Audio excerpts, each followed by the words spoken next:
Aujourd'hui, nous allons mettre des mots pour contredire tes mots.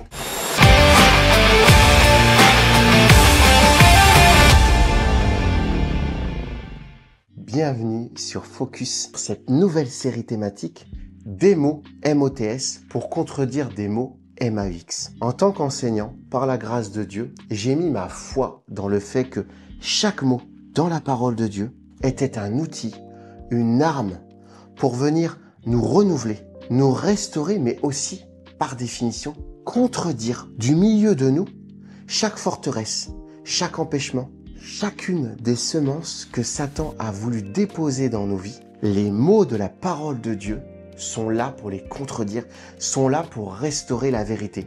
Tu sais, on dit que Jésus est la parole. C'est pas rien. Ça veut dire que Jésus, le Fils de Dieu, est la parole. Alors la parole est puissance, la parole est vie, la parole est liberté. Comment on se saisit de cette puissance et de cette liberté? En mettant notre foi dans le fait qu'un mot, dans ce qu'il veut dire, dans ce qu'il révèle, peut nous permettre d'être totalement libérés et de marcher en nouveauté de vie. C'est ce que nous croyons sur Focus et c'est pour ça que nous avons décidé d'appeler la chaîne YouTube Focus dans les profondeurs. Dans les profondeurs de quoi? De la parole de Dieu et de chaque mot dans la parole de Dieu. Reste bien avec moi tout le long de cette vidéo, je le crois.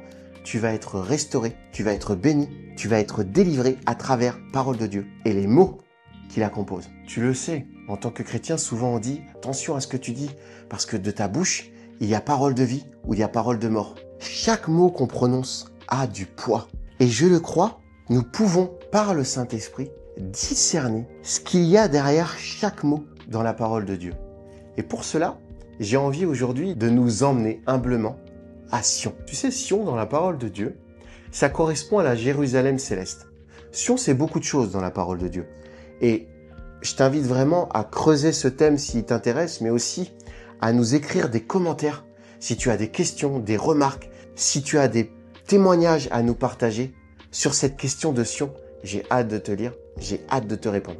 Mais Sion, en l'occurrence, dans la parole de Dieu, c'est aussi une montagne, géographiquement parlant, et c'est ce qui correspond symboliquement parlant, prophétiquement parlant, à la Jérusalem céleste. Donc, autrement dit, Sion, si c'est une montagne de manière naturelle, ou si de manière spirituelle, c'est la Jérusalem céleste, ça nous fait, dans les deux cas, mettre nos regards vers le haut. Et oui, une montagne, c'est quelque chose qui nous dirige vers le haut. Et la Jérusalem céleste, par définition, elle est dans les lieux célestes.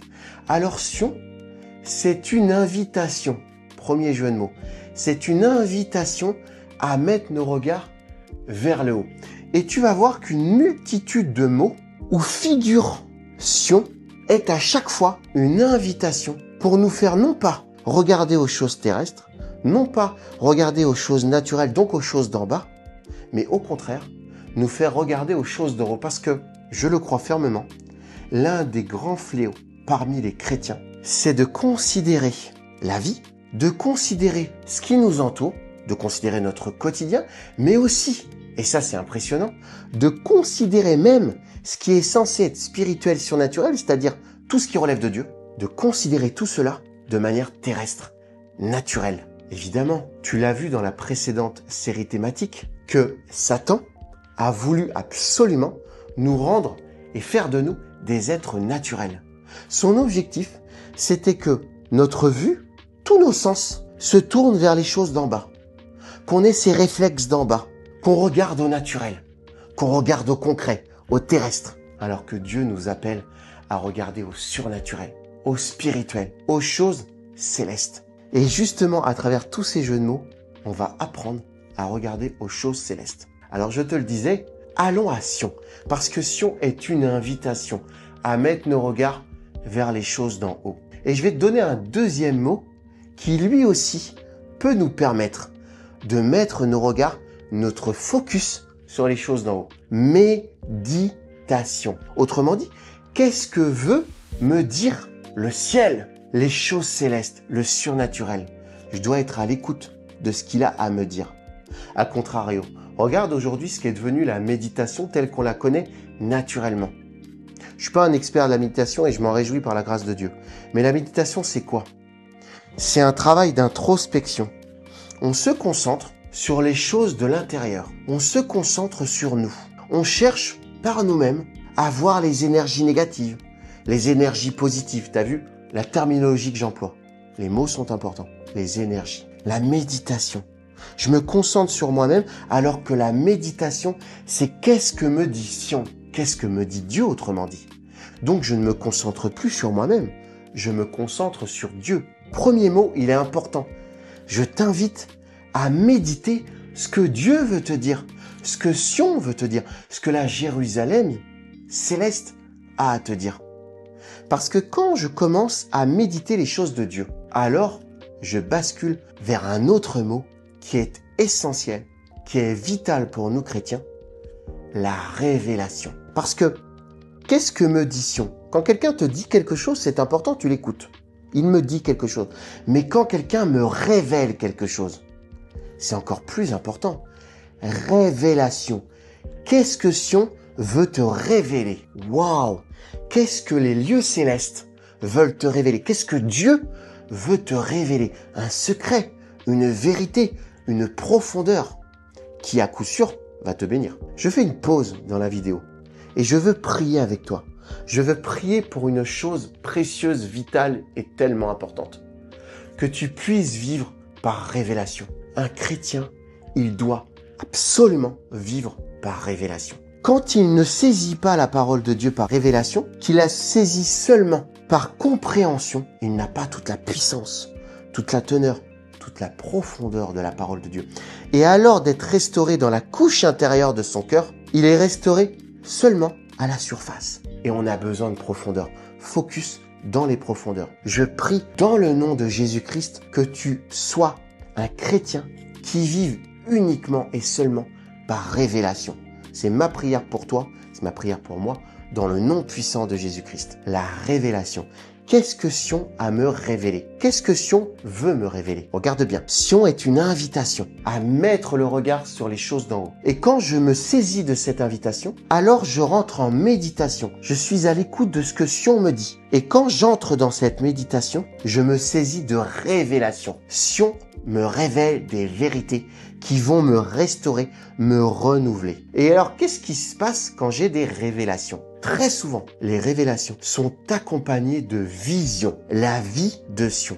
Et oui, quand je reçois des visions, qu'est-ce que je reçois exactement? Je reçois des éléments qui caractérisent la vie de Sion, la vie céleste, la vie d'en haut, la vie de Dieu, la vie qui restaure, la vie qui change, la vie qui libère. Jésus a dit, je suis la vie. Quand je reçois des visions, c'est pas pour faire joli, c'est pas pour avoir des images ou monter un film, ou me faire un film. La vision, c'est Dieu qui me donne la vie de Sion. Et quand j'ai la vie de Sion, cette vie de Sion, c'est là où j'ai la puissance. C'est là où je suis guéri, restauré, délivré, empuissancé, saturé. C'est là où il y a les miracles, les guérisons, les prodiges, la vie de Sion. Je dois chercher les visions. Souvent, les gens vont te dire, tu as eu des visions? Tu as des visions? C'est important d'avoir des visions. Oui, mais pourquoi? Pour savoir ce que Dieu a prévu dans mon avenir? Pour pouvoir parler sur la vie des gens? Oui, mais il me faut me saisir. C'est quoi exactement une vision? Une vision, c'est la vie de Sion. Et Jésus est venu nous apporter la vie. Autrement dit, quelque part, il est venu nous dire, je vais t'apporter des visions. Parce que quand tu auras des visions, tu vas pouvoir te placer dans les lieux célestes. Tu vas pouvoir vivre selon les lieux célestes. Et c'est quand nous sommes dans les lieux célestes en Jésus-Christ que notre vie change. Parce que nous ne sommes pas appelés à avoir une vie naturelle, une vie d'en bas, une vie terrestre. Nous sommes appelés à avoir la vie de Sion, la vie d'en haut, la vie céleste. Regarde comment 4 mots en lien avec Sion viennent nous montrer la puissance des mots, ce qu'il peut y avoir derrière les mots. Alors certains, je le sais, je l'ai déjà entendu, vont me dire, Jonathan, t'es sympa, mais ce que tu nous dis là, ça marche qu'avec la langue française. Moi, en tant que chrétien, je mets ma foi dans la puissance de la parole de Dieu et je mets ma foi dans la capacité du Saint-Esprit à me révéler cette parole. Le Saint-Esprit fait ce qu'il veut. Il utilise tantôt un moyen, tantôt un autre. Alors ce que je te dis là dans la langue française, à toi qui m'écoutes, parce que c'est peut-être ta langue, je suis convaincu et certain que ça fonctionne aussi dans les autres langues. Je suis convaincu et certain que dans les autres langues, le Saint-Esprit va se saisir d'autres moyens, peut-être pas Sion et tous les mots dans lesquels figure Sion, mais un autre moyen, et il en a une multitude, pour te révéler des vérités à travers les mots, et donc venir contredire tes mots. C'est là où j'ai mis ma foi. Et en mettant ma foi là-dedans, j'ai été béni. Et je m'attends, si tu te saisis de ça, si tu y mets ta foi, à ce que tu sois béni. Commente, dis-le-moi, dis-moi à quel point cette révélation, cette invitation à méditer la parole de Dieu et à donc recevoir les visions que Dieu veut te donner, à quel point ça t'a béni, à quel point ça t'a renouvelé, à quel point c'est venu t'apporter des changements. Je le crois et je m'attends à tes commentaires. Si c'est pas déjà fait, like, encourage-nous. On a besoin de tes encouragements. Quand tu likes, ça nous montre que tu as aimé, que tu as adhéré. Et ça nous encourage. Mieux encore, quand tu t'abonnes, tu sais, tu fais ce pas de foi. Là aussi, s'abonner, être un followers, suivre. Parce que c'est ça que ça veut dire. Regarde, la langue anglaise. Followers, suivre. Mais tu te rends compte la puissance qu'il y a derrière ce mot? Suivre. Jésus a dit, suis-moi. Alors si tu t'abonnes, nous serons bénis et nous cheminerons ensemble par la grâce de Dieu. Je te dis à très très vite dans la série thématique des mots pour contredire des mots. Tu vas voir à quel point les mots de la parole de Dieu sont libération pour nous. Sois puissamment béni par la parole de Christ Jésus et à très vite.